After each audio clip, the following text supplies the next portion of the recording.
All right, boys and girls, ladies and gentlemen, and everyone in between.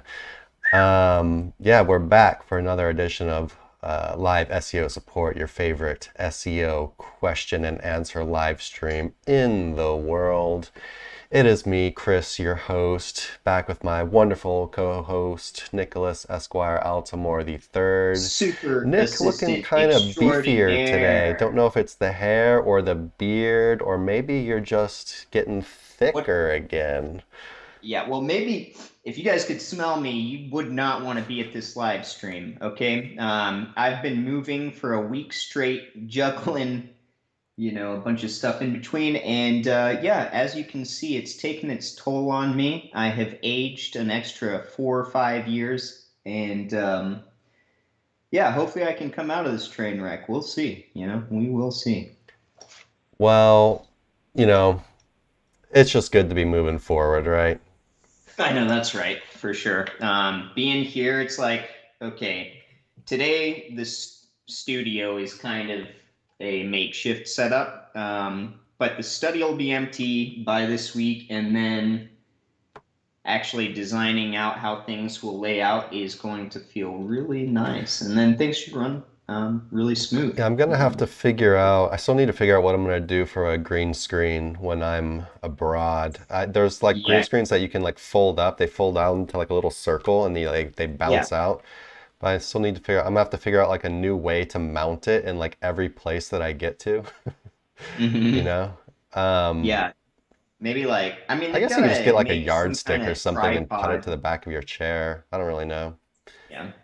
But yeah, if anyone knows anything about how I can do a green screen while I'm traveling, I'll just have like a suitcase and a backpack. Um, I'm gonna be doing that for quite some time. So if you have any ideas of what I can do for portable green screen setup, let me know. That would be much appreciated.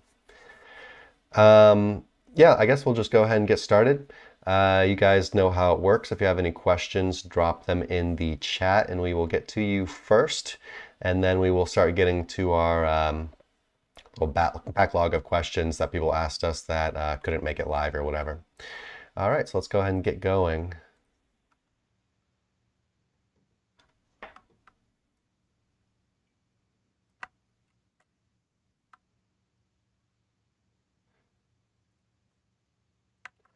All right, David, if you're still here, we're going to need some clarification. How many outbound internal links is too many? Outbound internal links.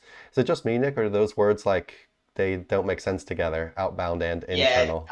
my guess is you mean outbound authority links on like internal pages would be my Like guess, linking right? to, David, are you talking about linking to other websites? Or are you talking about like Oh, inner links. links linking out from your page, going to another page on your site? Just internal links, okay. So Okay. how many internal links going from a page is too many?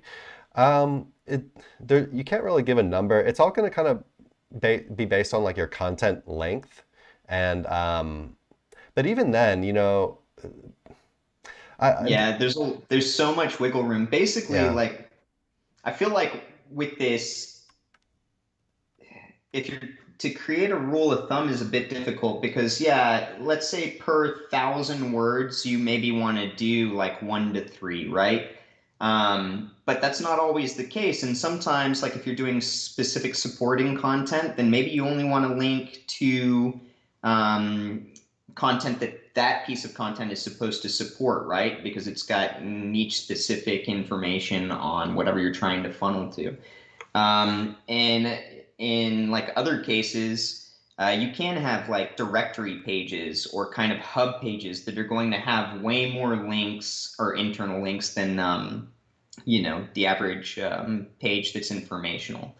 Um, Best method when trying to figure this out, in my opinion, is to have like a range, depending on word count, I guess. And then kind of just diversify in that. So if it's 1,000 words, maybe say 1 to 4 interlinks. Try and get as relevant as you can with those internal links. Um, but then also, you can kind of be open to Like sometimes I'll use historical pages on a age domain that had a lot of press going to them. They won't have a lot of value in terms of what the permalink structure is, but there was a lot of power going there, meaning that that page is going to get crawled quite a bit. And so I'll turn those into like hub pages where I'll literally just have an article and then kind of strategically spam things in there, or interlinks in there. And when I say spam, I don't mean like, you're just putting countless ones in there, but maybe you've got blocks chopped up in between the text where you've got, these are relatable articles, blah, blah, blah. The idea wouldn't be to ever try and rank these pages. It's to try and get bots crawling this page and then going across the network of your site. Yeah, it's hard. Like it's something that you're gonna play around with. And again, similar to how we do our backlinking, diversity is going to be the key to kind of insulating your So money there's an site. easy way to answer this, and it's just look at your page, and if you have so many links on it that it looks insane and that would like make the reader like not have a good time, then you probably have too many.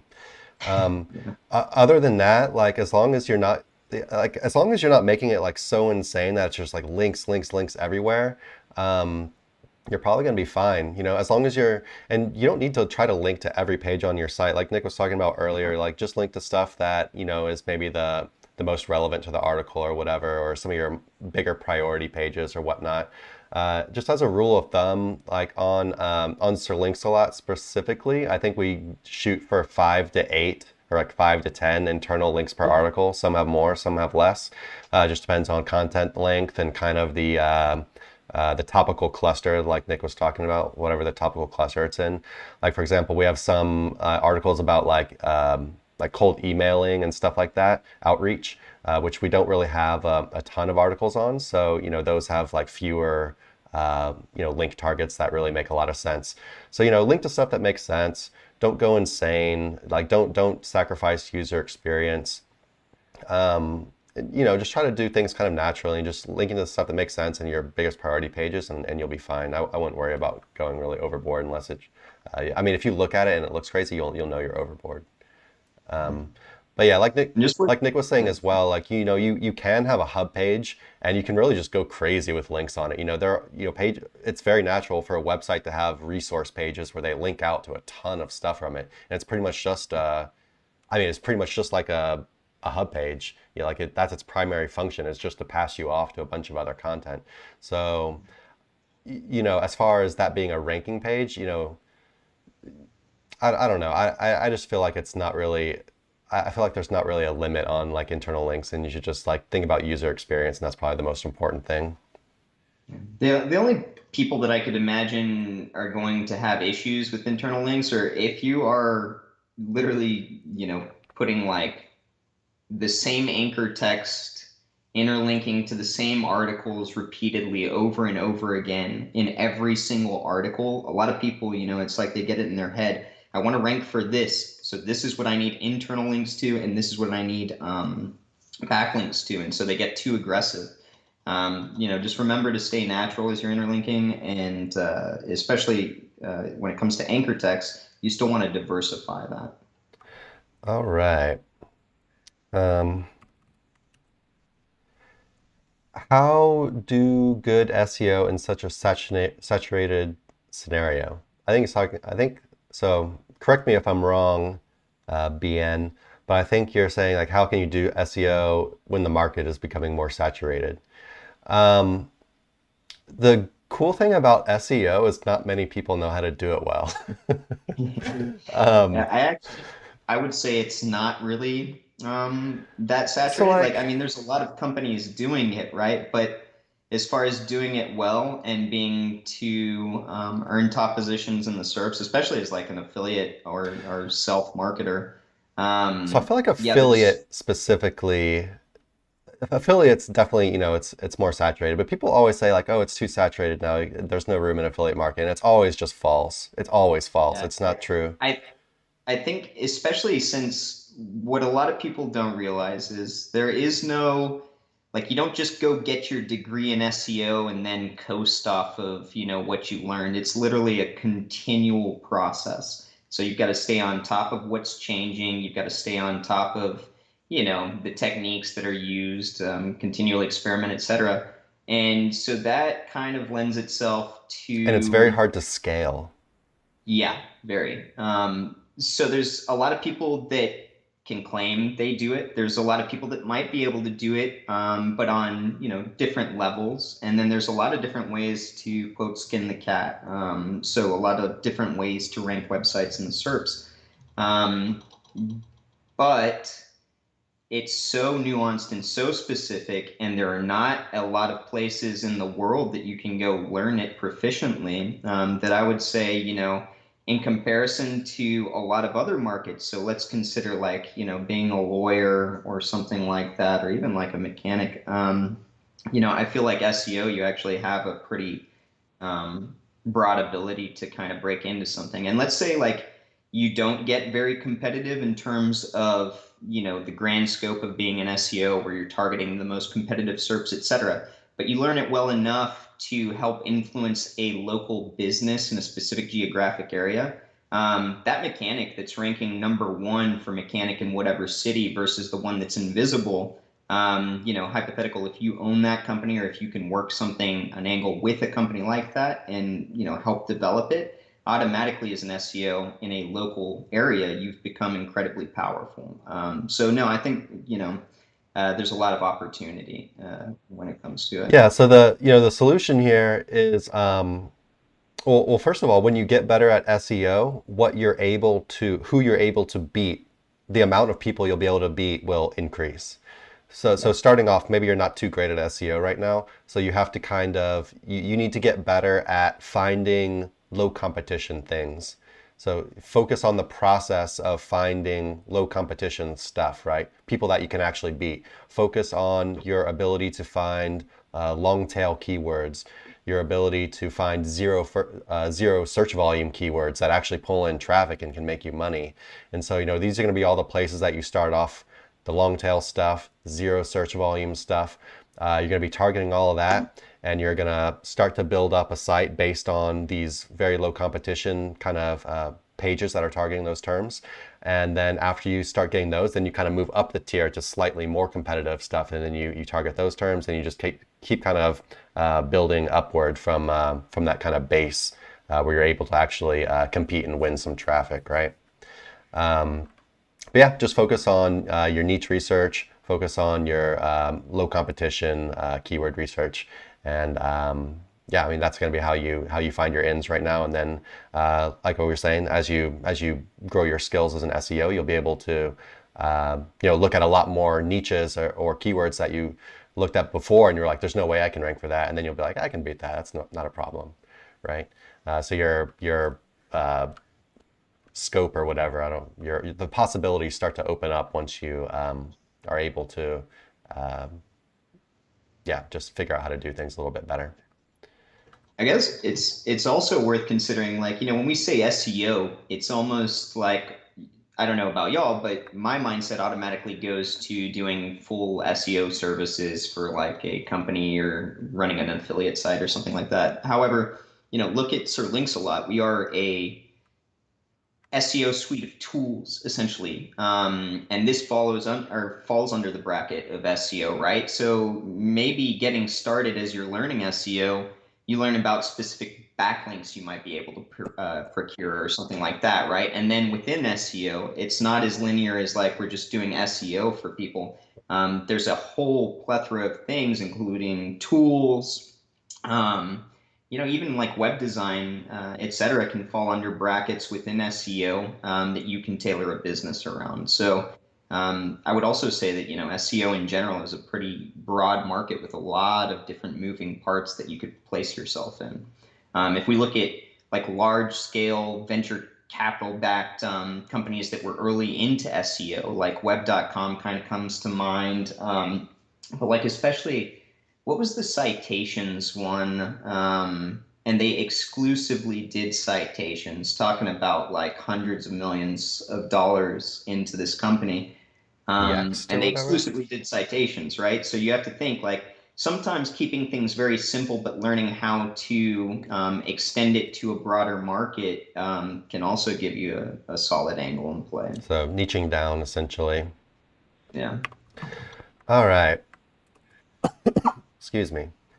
Um, yeah, actually, I worked out the other day for the first time since I had COVID, and some of my COVID symptoms like started coming back. So I think Really? basically my body is just like not ready to like exert yet. Heavy breathing or what? No, just like cough and stuff, cough and sinus. Um, Huh. I don't know. Anyway, it sucks. I'm like losing my gains. I've lost like Really? 6 pounds or something. Oh, damn. That was fast. How long you've been like, what, sick for like 3 weeks, maybe? two This is weeks? week 3 after the initial diagnosis. Yeah. All right. So David, I'm not sure if this is a joke or not, but he says, haha, that is a Matthew Woodward technique using the same anchor text for all, and I'll say internal links. I don't really, I know who Matthew Woodward is. I don't really read his stuff or anything, but I find it really difficult to to believe he would say to use the same anchor text. I mean, you probably, you can be a lot more aggressive with the anchors that you do use for internal anchor text. Like, for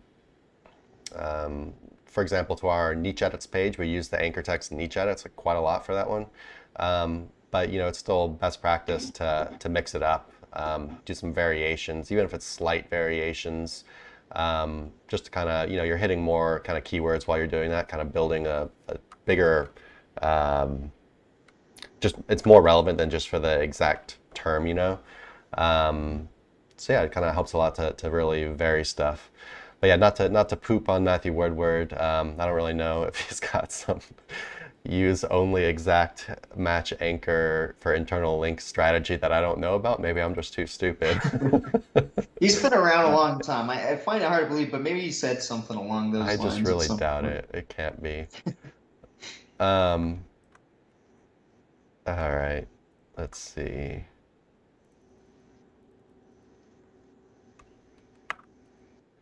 Will Sir Linksalot ever do full service SEO? I can't say no. Um, but as of right now, we are a link building agency, and our main focus is backlinks. Some things we're kind of messing around with the ideas with our paid consulting and paid audits.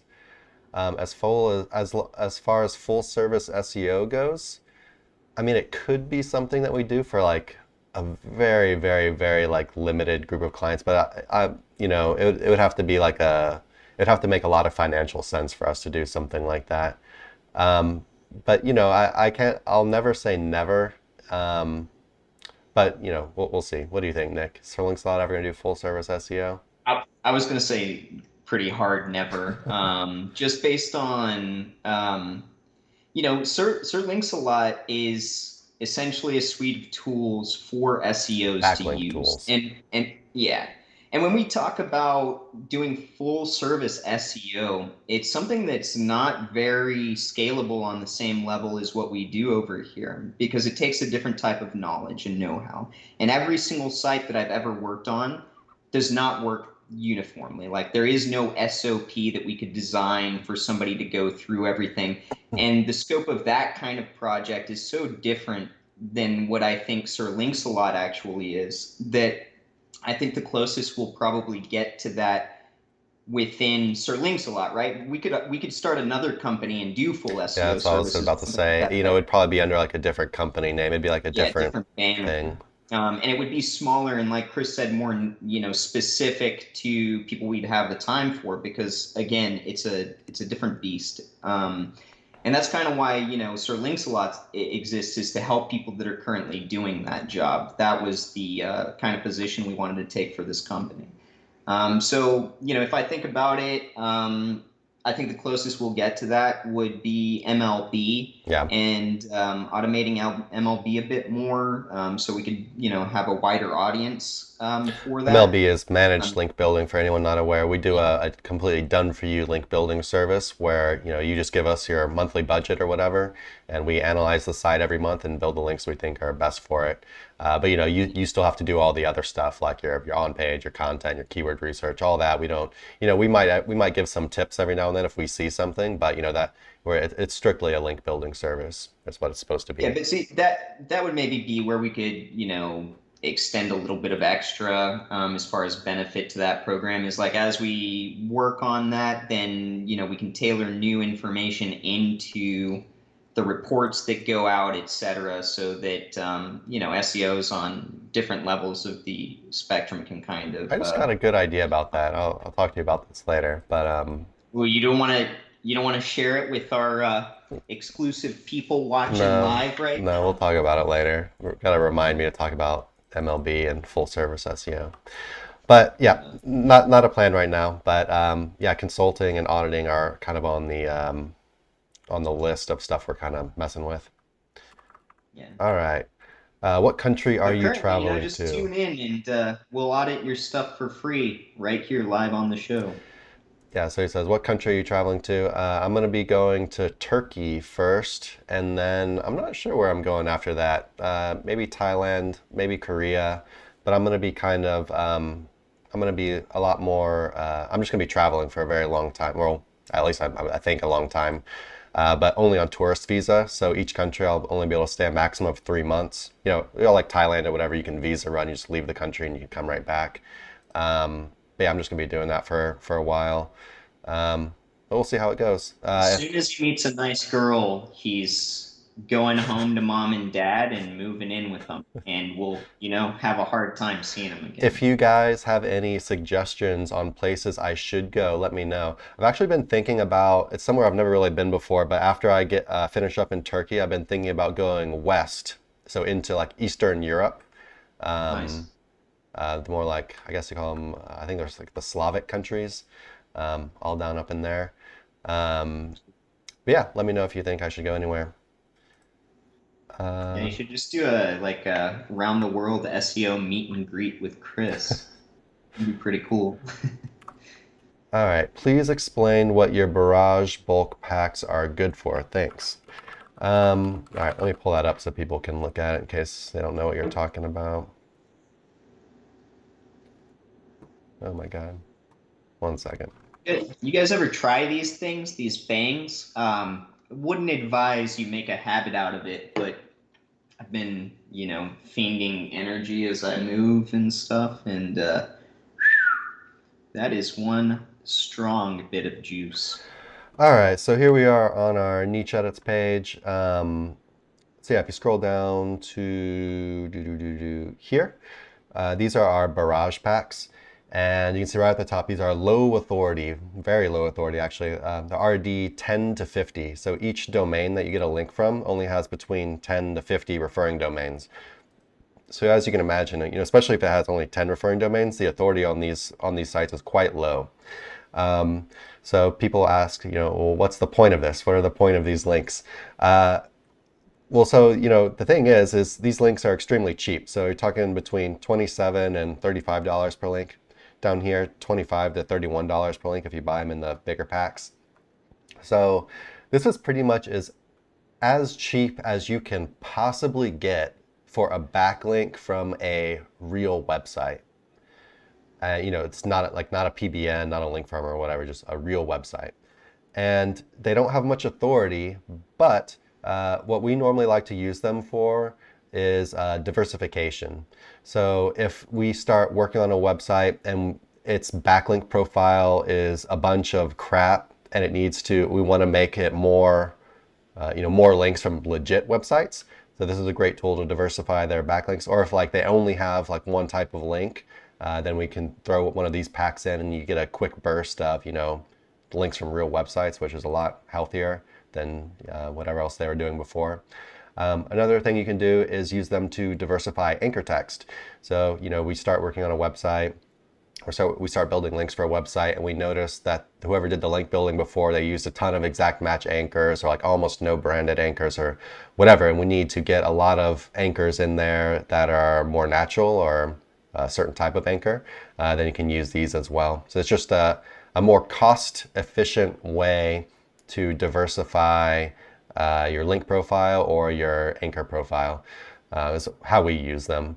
A lot of people, you can also use them for, or we use them sometimes too for tiered link building. So when you want to build like tier 2 links, so you can buy a pack of these and link out to a bunch of your tier 1 link properties.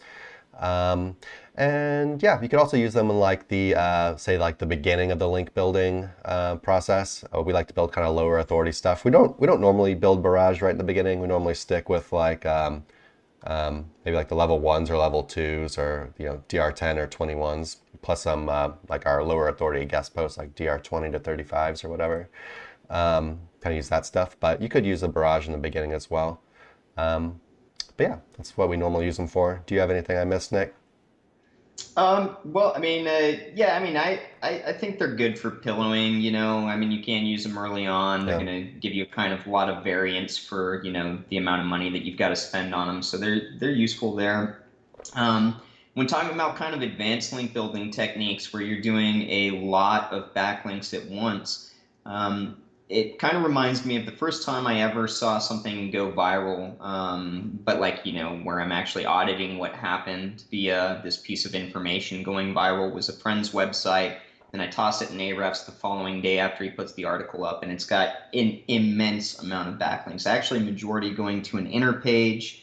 And we're talking about a site that didn't get any press historically at all. So it was just like a mega blast overnight, mainly to an inner page, some to a home page.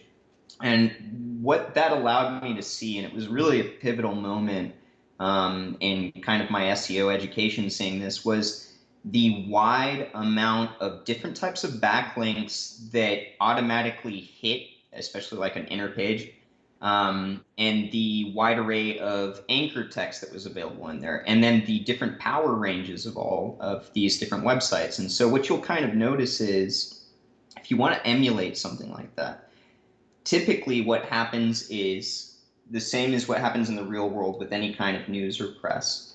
The biggest outlets kind of announce it, right? And then there's a trickle down effect of, you know, maybe smaller news agencies, et cetera. It's sort of like a press release, but on blast, you know, when we're talking about a bunch of different types of backlinks.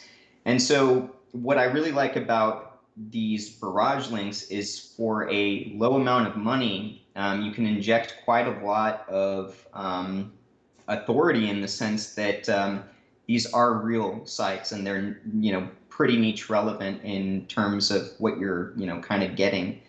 So yeah, as far as advanced techniques, I think these are a really nice thing to mix in because they help diversify your anchor text, give you a lot of backlinks all at once, and help kind of emulate something that's pretty hard to do whenever you're looking at just backlink networks in general. Because usually you're considering like just guest posts or just niche edits or just PBN, etc. Yeah, this kind of helps tie the room together with a whole lot more niche relevant authority, even though they're weak sites. Sure. All right. Listen, okay, if I go on too long a rant and you guys out there, if I'm losing y'all just say, Nick, come on, it's too much. It's too much. Sometimes when you start ranting, I'll go and I'll look at the YouTube viewers and see if it goes down. It went up this time though. I saw it go up. I was watching. I don't know about that. This is when you started talking right around here. Oh God, look, we're Oh, losing more. Oh yeah. Jesus Christ. Okay. Anyway, um, how often? Sorry. How often do you update content on pages you're trying to rank in a very competitive niche? I am in the number 14 spot right now, but have not updated in years. Oh my God, dude, update it. Yeah, give it a little You, refresher. I like updating is become like my new like favorite thing to do with content.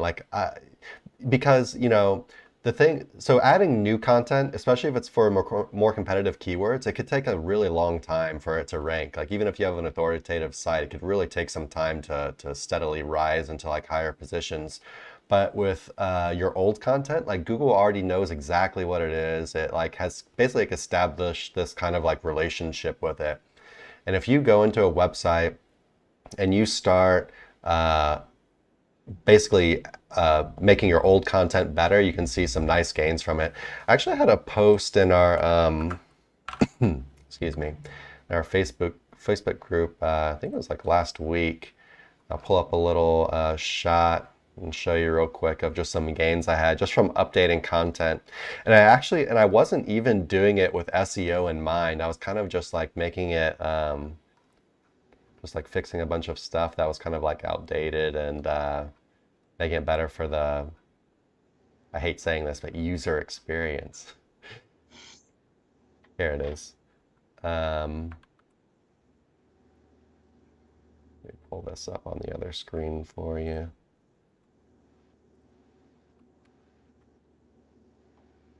Yeah, Chris and I had talked about it not long ago that we kind of think Google kind of rewards just content edits over a site because it shows interaction with pages that have existed over time, right? So what would Google be interested in seeing is a site that's continually being worked on. I don't know, based on that and movements we've seen just by doing some basic edits, that does seem to be the Yeah, so case. here is a site we hadn't really worked on in a long time, and I just went in and started updating content. This post was in our Facebook group, SEO Roundtable. If you're not in there, definitely go join that. It's the place to be. We're in there every day, and you can ask questions every day instead of only on live streams if you're just a YouTube watcher. Yeah, SEO Roundtable, you could look for links a lot in the groups, you'll find it. But yeah, I was just updating the stuff like the H2s, the FAQs, just adding some more content, kind of sprucing stuff up. Um, da, da, da, da, da. I mean, we were doing a little bit of natural link building, and I was like cleaning up some inner links and stuff, but it was mainly just updating old content a little bit. And yeah, like I was talking about before, I didn't really plan it out. I wasn't even really trying to do like SEO really. And we just saw these like incredible gains from it. So as far as like back to your question goes, like how often would you update the content? Um, what you can kind of do is like every quarter, so like every 3 months, you can go in and look in Ahrefs and just look at your pages that decreased in rankings or that just aren't doing good and update those. And you could, every quarter you go in and you look at pages that have fallen or have or just aren't doing well for whatever reason, and you can just go and update that content. Um, but you don't need to update like every week or something. I mean, maybe depending on your niche or whatever, you might need to do that kind of stuff to stay competitive. But for most people, like you could just look at things like every few months and give it a nice little update, see where it lands. Maybe you look at it next quarter, see where it lands again, just kind of work at it like that. But yeah, things can take some time, so you don't want to just update like super duper fast all the time, or you won't really know what's going on or what Google likes and what doesn't like. But just updating in general seems to be extremely good. Yeah. Um, Would also say that for any of y'all that kind of fit into this same position where you haven't updated things in years, we've got access to new tools over the last couple years, one of which that we really enjoy is Surfer SEO. And you can make a whole very worthwhile movement out of just going back and editing all your old posts that you want to be competitive in the SERPs using a tool like Surfer SEO. yeah, Surfer's nice. Yeah, if you're doing updates, Surfer is great. Yeah. I mean, Surfer's great. Or you just look at a couple of the top rankers and be like, do they have any H2s that I don't have? Like any sections that I don't have, and you can just go from there. I feel like you really don't have to overcomplicate it when you're updating stuff, but you could get more in depth with Surfer or whatever if you have that tool. But if I not, feel like Surfer just like it's not even it's so simple. It's like you toss your information in there and then just kind of hit the guidelines. Like I wouldn't stress about hitting, everything in the green, etc. But so long as you're up there, you've actually browsed what other articles are ranking in those specific SERPs and done something comparable. Yeah, Usually you're going to see some sort of good resonance. yeah, content length and like kind of the topics they're covering and all that jazz. All right, let's see. David, I'll have to look at that later. He says he recommends using exact match for internal links. I mean, yeah, we use tons of exact match for internal links. You can be a lot more aggressive with it, right? But we definitely don't use the same one every single time. Definitely still vary it up. But we will use, the main one a lot. But yeah, even then we still change it up.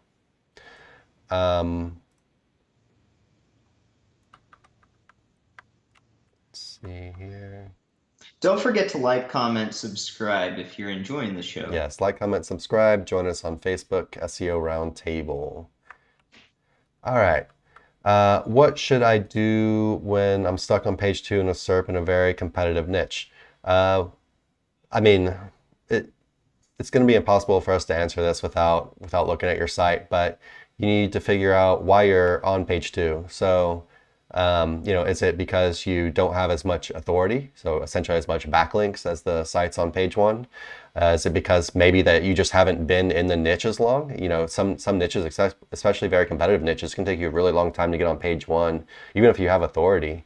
It just takes Google like a really long time to kind of trust these super competitive pages, even on just like an article level.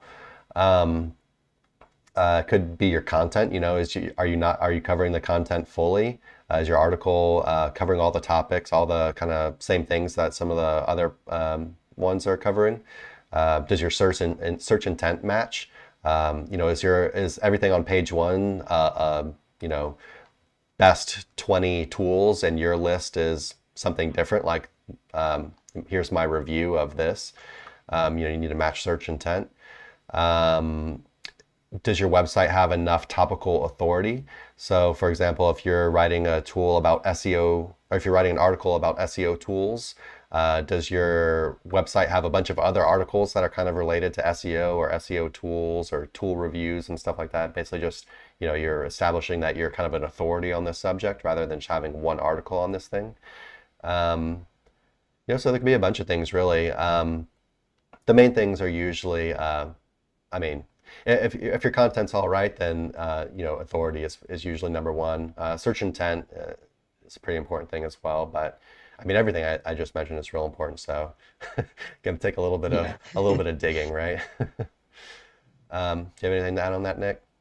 No, I think you nailed it. Okay. All right. Let's see.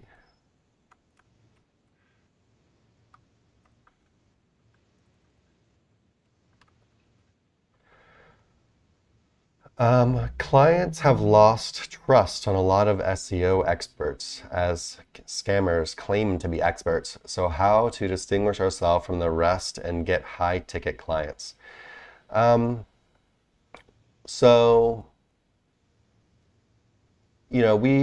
do not work in client SEO anymore.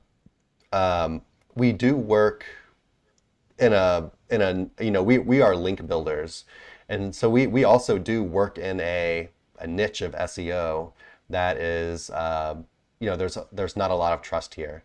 And so we work as establishing ourselves as an authority. And we do that by, creating our website, creating, a bunch of articles on topics, basically just giving, it's essentially content marketing. We're giving people good information on how to do stuff. And we're not even selling how to do SEO or how to do the things that we're talking about in the articles. We're just giving them free information to establish ourselves as a trustworthy, company in the industry. And then our product is backlinks. And so, we steer people there. So you could do that. You could use your website to kind of increase or show your authority on the subject matter. You can create a YouTube channel. You can create a Facebook group. But as far as if you're doing like SEO, like full SEO, and you're like reaching out to local clients and whatnot, I don't know I haven't done this in such a long time. What advice would you give them, Nick? Don't talk about it, be about it. All right, to keep it simply. Out in these markets, especially when we're talking about the gurus, etc., they're out there yapping all day long, showing graphs without actually giving you information on what they're doing or how they're doing it. That's their own gimmick. A way to advance yourself in a position that's above these types of people is by showing your clients what you can do to a certain degree. And so Chris touched on you start that, Yeah, do especially some in case SEO, with your studies. website. Come up with who you are, your branded website, right? Chris and I chose to put our faces attached to Sir Links a lot to help build the trust to the brand, right? And we've got this show where we give out free information to help with that as well. And then our actions are supposed to be exactly what I was talking about, where we're doing things to help with the community. We're not just trying to suck dollars out of everything. We're generating a sort of education around here. With your own personal website, there's all sorts of tricks or techniques that you can use to show that you are strong when it comes to SEO. And some of them are more simple than others. When you think about executing on SERPs that are like long tail, like if you look up hottest guy in Austin, Texas, or hottest digital marketer, SERPs like that, you're going to see a guy right here at the top of the SERPs. And even though that's a very easy thing to do, and literally ranked both of them in a day, one with a personal website, one with a parasite, the point being, to us, if you're somewhat versed in SEO, it's a parlor trick. But to people with no sense of how to do these things, that becomes something very powerful. And so you can take that technique or that kind of idea and you can kind of mold it in a lot of different ways to where you can show a potential client that you are capable of doing this type of thing, not just saying that they should trust you. Because I've worked, well, yeah, I won't go into that, but yeah, showing is definitely much more powerful than just saying you Yeah, can do so something. getting a website and getting some case studies on it, some like some nice case studies is probably a Yeah. huge thing.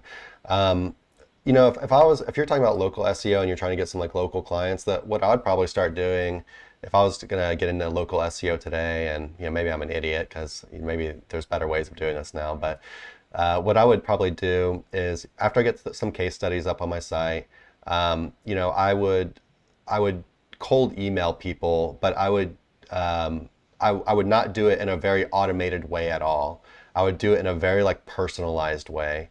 I would focus on specific niches. I would get to know niches very well. I'd get to know like what makes these uh, business owners in these niches, like what they really care about, what really makes them click. And I would send very targeted emails to them based on their business and their niche. And I'd probably include things like a free audit. Like maybe I wouldn't even ask them if they want an audit. I'd just be like, here's a video audit I did of your website, or here's a PDF or whatever. This is why you're not ranking, and this is exactly how I can help you. Here's my case studies. I've already ranked another site in your niche, so yeah, let me know if you actually want to make some more money, something like that. I don't know. But yeah, just providing proof, providing value up front, like real value, not some automated email crap value, like real value up front. And that's probably how I would attack it if I was going after local clients. But yeah, and of course, there's different ways to go about this. Like some people, for example, like only focus on social media. Like you could just get on Facebook. Your entire business could be based on you going into Facebook groups and like just helping people essentially all day. Just like you're establishing yourself as an authority in all of these different Facebook groups and whatnot for business owners, and you could just go in there and land a bunch of clients that way. I know some big people actually who just do only like social media stuff. Probably not the way I would go about it these days if I wanted to. I don't like the social media thing as much, but I know some people have big success doing it, so I can't really talk down on it. What would you do if you were going to start going after local clients today, Nick? Well, I think about like when I first got started with any number of things in SEO, a lot of the times I was doing things for free. And I was giving Yeah, providing potential value, people, right? yeah, to provide value.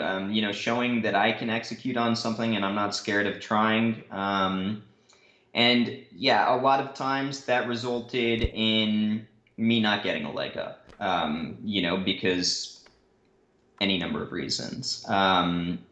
You're working for free, you're at the mercy of whoever you're doing this stuff for. However, as you do that, more opportunities will present themselves. And so you can't be discouraged if you're, doing something just to build the name for yourself and it doesn't come automatically, because it's not going to.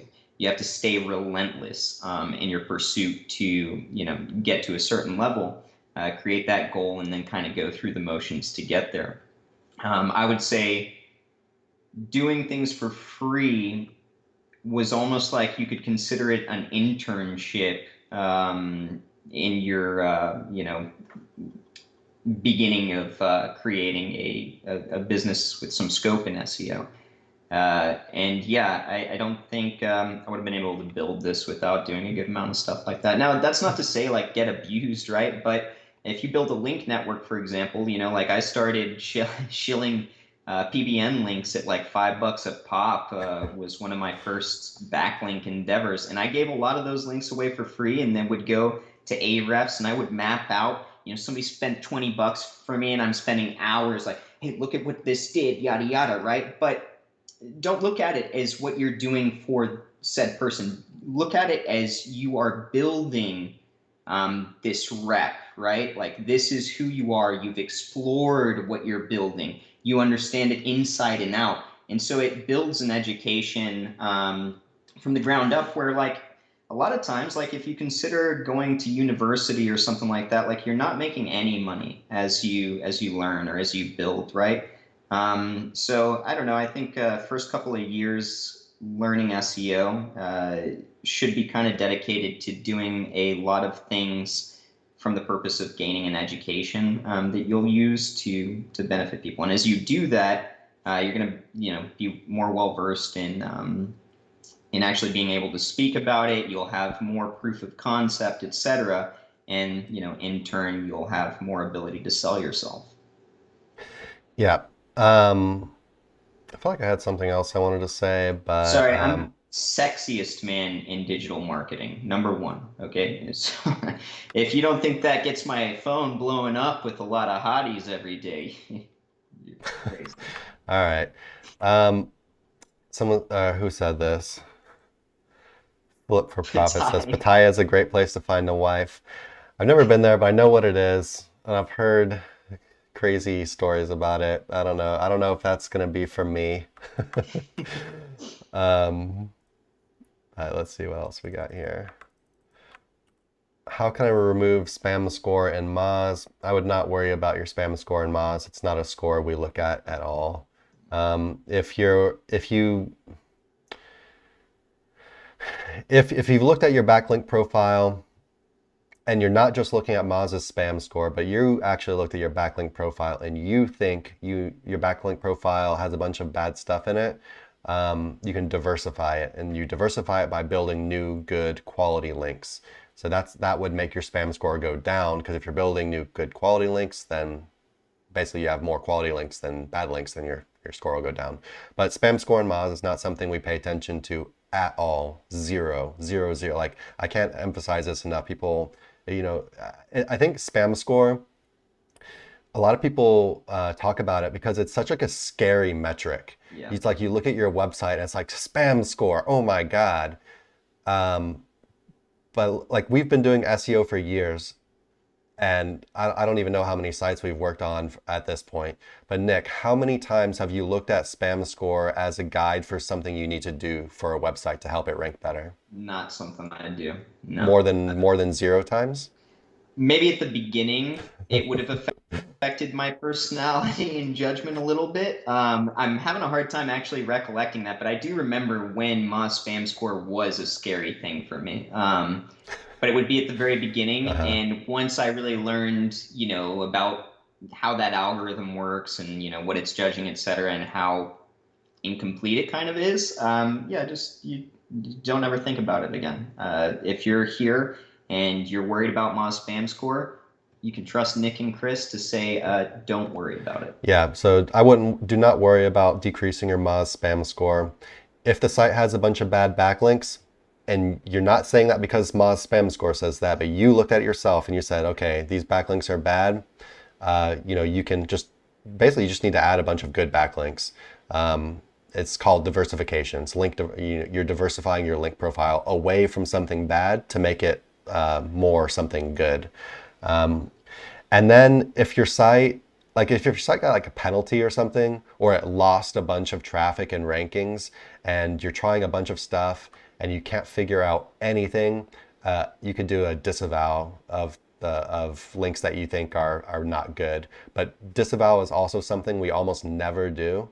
It's like the very last thing we do, like the very last resort. So yeah, for most people, just move forward with building new quality links. And like we had talked about before, our barrage niche edit links, our low authority niche edit packs could be a good tool for something like this, because you're essentially getting, for a lower price, you're getting a high amount of good links, right? Because they're links from real websites. So that could be a way to diversify kind of cheaply. Yeah, hopefully that makes sense. I wouldn't look at spam score at all if I were you. If your website is having trouble, I would look elsewhere.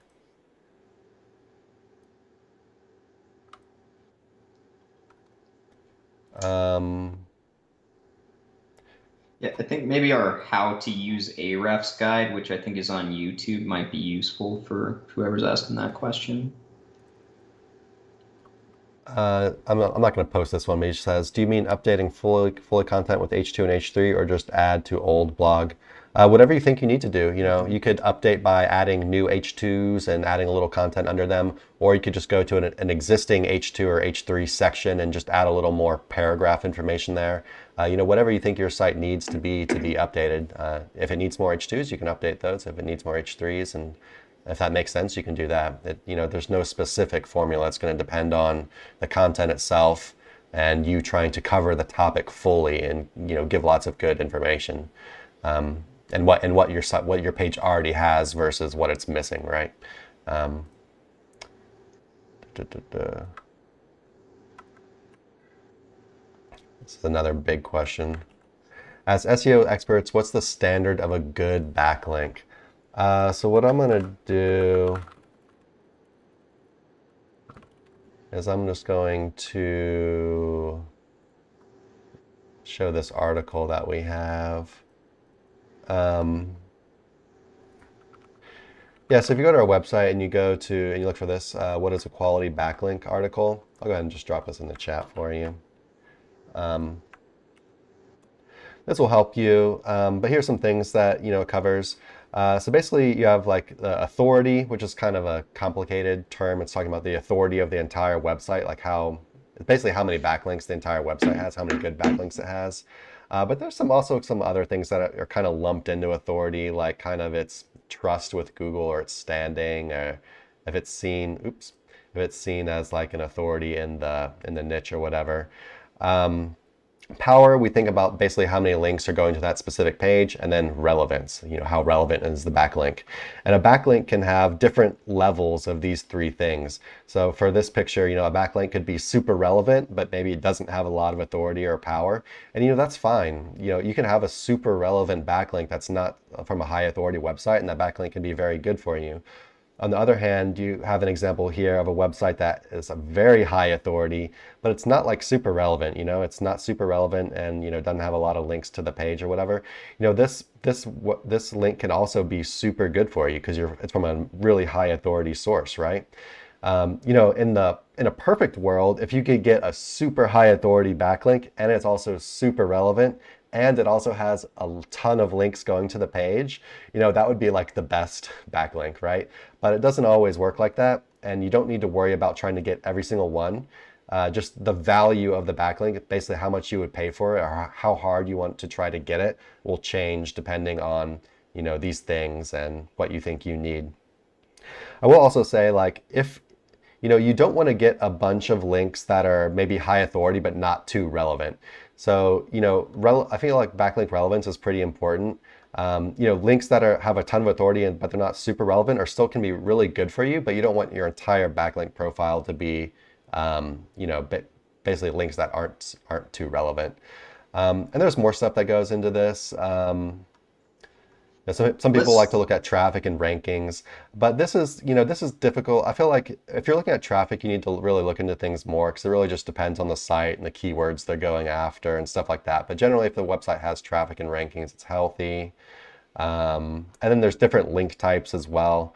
So for example, a niche edit, a guest post, or a PBN link, we look at these things very differently from how we look at things like pillow links.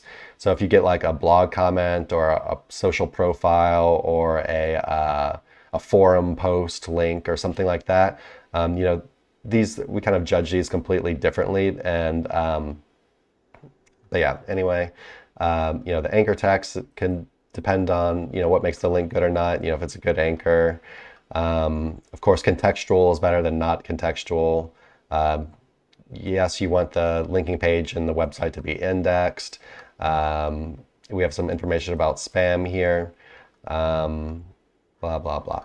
Yeah, anyway, long article. Go ahead and check that out. Hopefully some of that stuff that I just covered helps you. And what were you going to say, Nick? I was going to say, let's touch on relevance a little bit, just Sure. as that becomes kind of an issue, especially with like newer SEOs, where it's like, hey, I want to rank for this offbeat piece of, technological equipment. So I want niche relevance to that. Well, niche relevance falls under umbrellas, right? The broad topics, and then they get closer to whatever specific product you might be talking about or thing you're maybe talking about.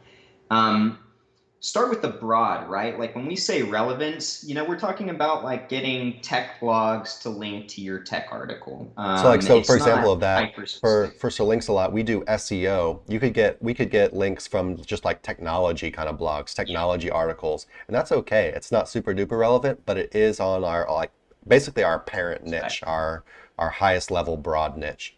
Sorry, go ahead. No, yeah, that's it. I mean, sorry. that was it, because a lot of people, I feel like they think relevance is like specific to whatever product. Yeah, it just depends how relevant so you want to be, right? while that's great, it's also a lot harder to get, right? And, you kind of play with all these variables as you go. And what you need to conceptualize is what you think you can get out of these specific backlinks for whatever specific budget, right? The idea is to get ROI, so return on investment, for whatever asset you're buying backlinks to. So yeah. Just a little more on the relevance factor. So for example, like our niche edits. So niche edit is a link insertion into an existing article. Like the article is already out there, right? So with niche edits, it's harder to get super duper relevant a lot of the time because you're working with articles that already exist. So it limits what you're able to do and what you're able to get links from by quite a bit, right? So with niche edits, and it depends on your niche, but if you have like a kind of a weird niche or whatever, it might be hard to get like super relevant links, and it might be a little bit more general or whatever. But then mainly because you can't edit the permalink structure or the title or anything like that, right? It's just inserted in the article. But then, for example, guest posts, for our guest posts, you can tell us like what you want the article to be about. So right there, you're controlling how relevant you want it to be. So, if you're wanting to link to a page on your website about like microprocessors made out of, I don't know, coal or something, whatever, then, you could have an article written about like, are coal microprocessors really good or whatever? You could really get super specific with it. Whereas if you wanted something super duper relevant for a niche edit, it would be much harder to find that. You might just be something about processors or computers or whatever. It just might be a little bit more just the step up. And it's not a bad thing. You need both, right? You don't want just like, I wouldn't get just the super duper relevant. I wouldn't say you would hurt yourself with that, but I feel like you're kind of missing out on opportunity by having this broader stuff as well. There's just a lot more out there you can go after, and you don't need only the super duper specific stuff. Don't forget to like, comment, subscribe if we're helping out. Actually, I'm kind of happy we made this video because we could probably link that one, kind of a little recap of the article might be useful for us. Excuse me. All right, guys, we're just Don't going be to take a spreading couple that more over here. questions. If you have any questions left, drop them in the chat. Looks like we got a couple more, one more on Facebook too. We'll get to those. If you have any, drop them. Otherwise, we're going to be leaving pretty soon. Are profile backlinks considered high DA but not too relevant? So with social profiles, I wouldn't even think about relevance at all. Because like, for example, you get a a Facebook page is a social profile. Right. You know, it doesn't matter if it's relevant. You're getting a profile on this very highly used social media website, right? And so yeah, social profiles, they're all going to be on high authority websites because all of the places you want to build a social profile, they're high authority, right? They're very popular places. That's how social media works. It needs to be popular for it to be useful. But yeah, you don't think about relevance at all. It just doesn't matter. Well, Sorry, go ahead.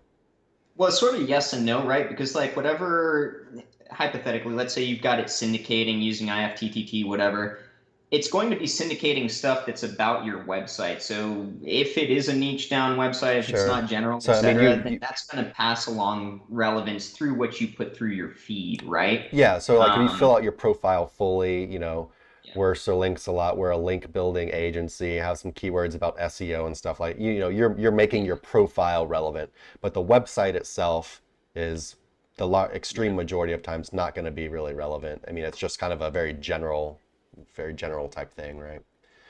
but definitely worth getting, Yes. and definitely extremely natural, Yes. to be doing Yeah, this. social profiles are like one of the very first things we pretty much anyone should really do when you're doing a link building campaign, right?